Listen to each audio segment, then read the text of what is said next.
The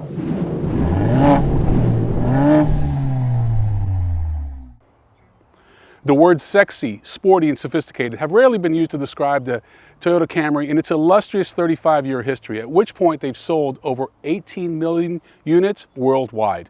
All that is about to change. Meet the 2018 Toyota Camry. It comes in several variants, but this is the one we're going to focus on today. It's the XSE V6, and it's got some firsts for Toyota. Over 300 horsepower, quad tailpipes, and 19-inch wheels for the first time. The midsize sedan segment is extremely competitive. Even though sales are down, there are some great entries such as the Honda Accord and Nissan Altima, and it's all about numbers. And even though this V6 is the only one in the segment with over 300 horsepower coming at 301, it's the four-cylinder that's the high-volume powertrain. And that's an all-new four-cylinder engine producing 203 horsepower, 184 pound-feet of torque. Both engines are mated to an all-new 8-speed direct shift transmission.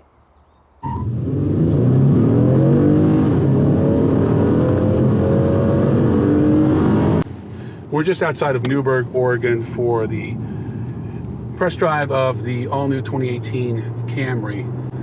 The roads are very challenging. We've even experienced some weather here, and the Camry's delivered. This V6 engine is solid.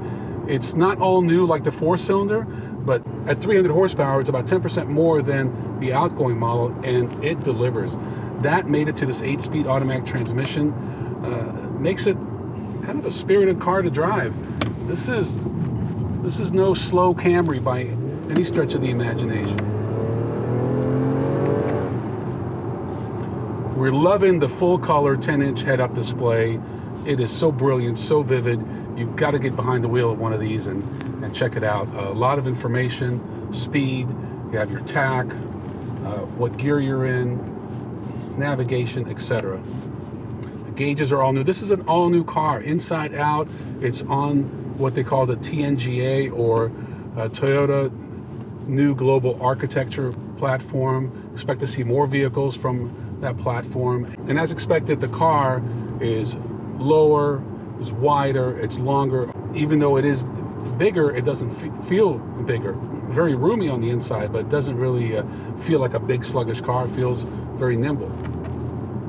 Seats are comfortable. Fuel economy on the V6 that we've experienced is around 18, which is not great. I would think if you drove it properly, you could probably average about 24 miles to the gallon. Overall, I would have to put the Camry, if not at the top, certainly the top 3 in the segment right now, primarily because it's the newest one. So they have an advantage over the Altima, the Accord, Fusion, and other key competitors.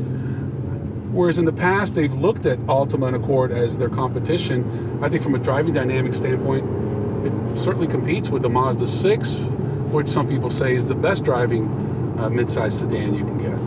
Toyota also has not abandoned the V6, even though it's a small take rate. About 6% of people will opt for the V6. Some people just have to have it. And I kind of agree with that. You could take a four-cylinder and add turbos to it, but it just doesn't offer the same performance that a V6 does.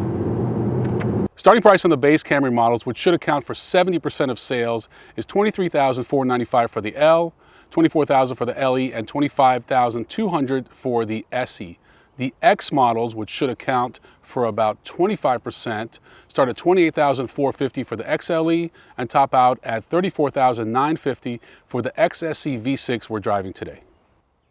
So we probably should have started out with the four-cylinder we're driving right now instead of starting out with the V6 XSE. This is at the other spectrum of the food chain, and I gotta tell you, it's a big disappointment. Everything from the steering wheel to the seats just feels very, well, Camry-like. But that's okay. At $24,000, it's about an $11,000, $12,000 difference from the top-of-the-line vehicle we were driving. But I want to talk a little bit about this engine because the V6 was just refreshed.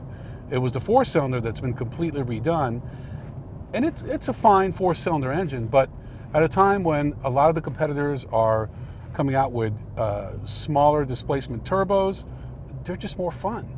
And even though the horsepower numbers are about the same, give me a turbo. I really think that's the future. And I'd like to see Toyota maybe in the next year or two in a mid-cycle refresh introduce a 1.6 liter turbo, for example. It would be a lot more lively and would work better with this transmission. Nothing wrong with this car. It's a great commuter car. This engine is solid, but compared to the competition at a time when turbos are becoming more and more prominent, Toyota should have really considered that for this launch. For the past 15 years, the Camry has been the best-selling car in America, and we don't see any signs of that slowing down. In fact, Cars.com said it's the most American sedan you can buy in America today. We're very impressed with what Toyota has done.